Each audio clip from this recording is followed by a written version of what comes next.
Gentlemen, today we're going to discuss a creature of tragic proportions. The simp. If you're not familiar with what a simp is, basically me 5 years ago.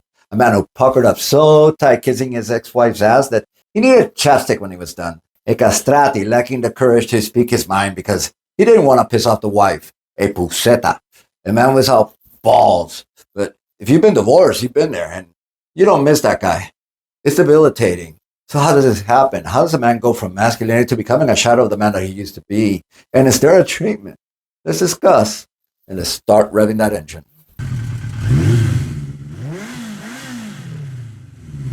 Hi everyone, I'm Rene Garcia, and if this is your first time watching the Renaissance Man channel, you're in for a surprise because as a divorce coach for men, it gets easier and people say to give it time, but there are other things that you can do to speed up the recovery process, as I'll address later. If you're going through a divorce, snap out of being a simp, man. You're not doing yourself any favors. Your self-esteem is just shit, and you got to let this shit go.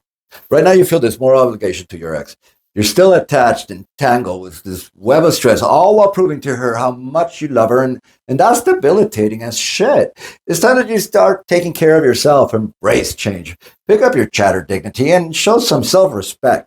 Plus, it's just not attractive to your ex. Here's the natural history of a married guy who turned into a simp, and maybe this guy's you. 5 years ago, your ass was a badass. You're a gladiator, a Trojan, a giga chad. One day, you run into this sweet girl, Katie, and at the produce section at the store, and without second guessing, and you go up to her very naturally, and you begin this intentional conversation with her. She's impressed. There's a lot of flirtation, and she's borderline smitten. Yeah, you know it. You're very aware of it, and the talking begins. On the second meeting, you see that she's really nice, but she's not quite your type. You've done better, but she's sweet. A good listener, and she's really into you. By the third month, you're legit. You're exclusive, and well, she fell for you hard in the beginning. You're starting to feel the same, but she does more for you than you do for her, and she follows your rules, so to speak, and you're now coasting. Within the year, you're there. You're fucking there. You're in love. Took you longer, but sure enough, you're there, and she's your equal, and you feel accountable for her. Few setbacks were here and there, and she might have taken a few fights out of proportion, and they escalated, but it's fine, no big deal. You're there for the long run. One day, Katie asked the question, what are we doing? She's 34 years old, and she has no kids. Are we wasting our time here? You turn off by the question and respond awkwardly, making her question your intent, so she gives you an ultimatum. Buy the merchandise or return the motherfucker, you asshole. Dude, girl's got baby rabies. She's basically giving you an ultimatum. You do want to marry her, but you also want it to come from a position of strength, not from her and giving you a threat. A month after the asshole incident, a small fight breaks out, and you start realizing that you're losing her, and therefore, in a panic, you buy a ring and you propose. While being a simp is pernicious and detrimental, it gradually comes as you isolate yourself more and more, and you start putting your needs ahead of hers.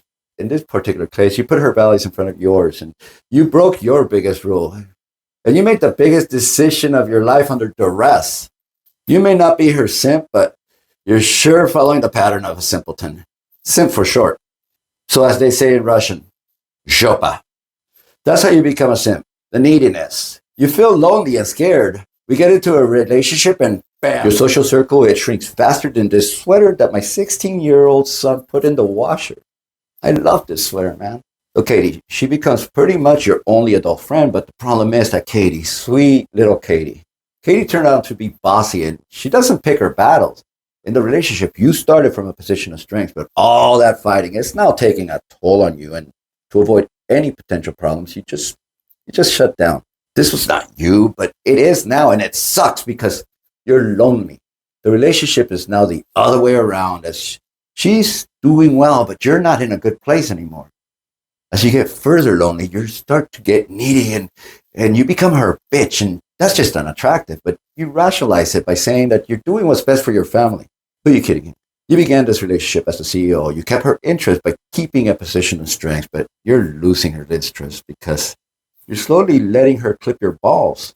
You wait for her to call and keep your phone next to you every second you have, and You start looking more into things as they appear to be because, well, perhaps the pattern of getting back to you, her pattern, it just changed. She sends you a short text and you wonder why. It's anxiety producing. As you find yourself thinking about her more than you do about yourself as you isolate yourself with your mind fucks. Next, you become even further submissive as Katie continues to drift away because you become way too clingy and therefore you make an arrangement for a beautiful vacation somewhere off the Bahamas. You want to rekindle that old flame, you know? You're at the Bahamas and everything goes okay. And as soon as you get home, you think that all you did was fix the problem rather than solve it. And the anxiety, it continues to build. What really bothers you is that she's acting like nothing even matters, or like nothing's happening in the relationship. It's all smooth sailing, but when you address it to her, it's all annoying. You express yourself and they fall on deaf ears. But the relationship did change. Katie is no longer that sweet girl that you met at the supermarket. She yells. She's become demanding and she's highly unhappy. She's quick to go from normalcy to some fucked up, disrespectful name calling. And you wish so badly that you would have put a stop to it the minute that she called you an asshole that day. Why didn't you set more boundaries? Because you wanted to keep the peace. But you're not going to lose this marriage. Hell no. Your ass is going to start getting some control here. You begin waking up early and working out so that you can still be there during the evenings with her. Give her that good old charm offensive, you know? Now, this next part, what I'm about to say, it sucks because it actually does happen. And it shows just how some people can be so calculating and truly fuck with someone else's emotion when they're already down. It's predatory and it should just be criminalized. As you work out, you start noticing that things are changing. At least you think they are. And suddenly she says, I want a mommy makeover. Yeah, she wants new tits, a Kardashian's ass to accompany it, and that muffin top's just gotta go. Sure, you think. But it's a double-edged sword because part of you is doing it to keep her and the other part, it just makes you wonder, who's going to be tapping that ass of hers as you pay for the surgery and also help in her recovery? I did a non-scientific poll with one of the fastest men's divorce support group on Facebook where I asked the men what percentage of their spouses had some kind of breast augmentation surgery 6 months before they split up. 17% of men said that their now ex-spouse, that they had breast reconstructive surgery within the final 6 months of the relationship. And the ex, they justify it by the fact that they were still involved in the marriage, but that's bullshit. My ex, she tried that crap on me. She wanted her tits fixed, but I was on to her. The writing was on the wall.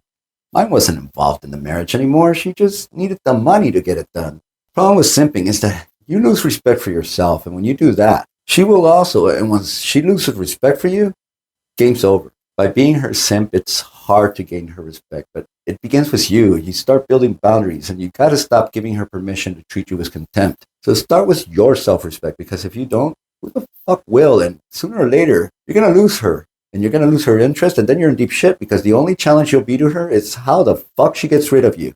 And that's when she takes a good look at you, at the man she married, and she said that she's incapable, just incapable of loving you again.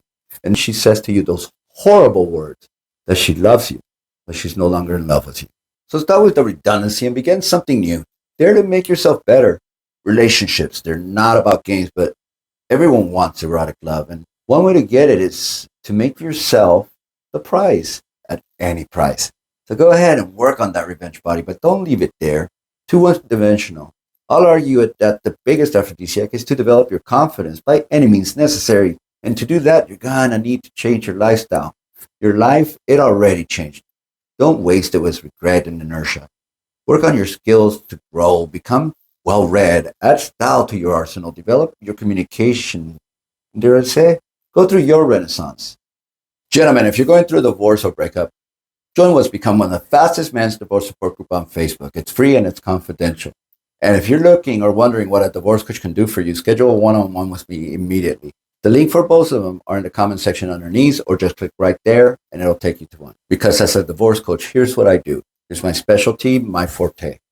You and I will come up with a customized plan to help you get ahead of your current problems, including that broken heart of yours. I'll help you find them balls because, well, let's face it, they've been clipped. And believe me, when you get them back, you're not going to lose them again.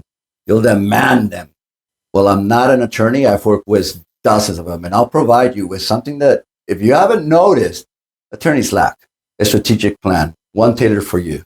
In the end, I'll help you bounce back so tall that that little wife of yours, she's going to rue the day that she gave up on you. I'll take you from A to Z. That's what I do. So make a one-on-one with me today. Thank you very much. To kind of have the body, always in demand. Jogging in the morning, go man go. Working in the health bar, muscles grow.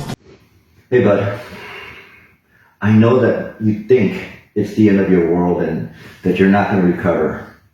I'm concerned because this divorce could really be catastrophic to your future if you don't do this right. You don't know. She was my world.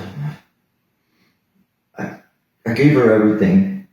I'm not ready. Just leave me alone. Like it or not, you have decisions to make that cannot wait.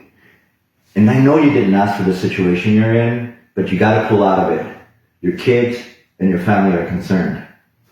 What do you know? Because I'm you. I'm you 2 years later. I know that you're going to pull out of this like a warrior, and I want you to see the kind of man that you can become. I don't want to be someone else. I was perfectly happy the way I was. Being myself. Yeah, and how did that turn out for you? Come, you don't know this, but you created a studio from what was the spare room. You started creating YouTube content, and your relationship with your children has actually gotten better than it already is, and your family and your social circle has grown exponentially. Take a look at what happens to your life when you think that the worst thing that ever happened to you takes place. Now put down that bottle. It's time.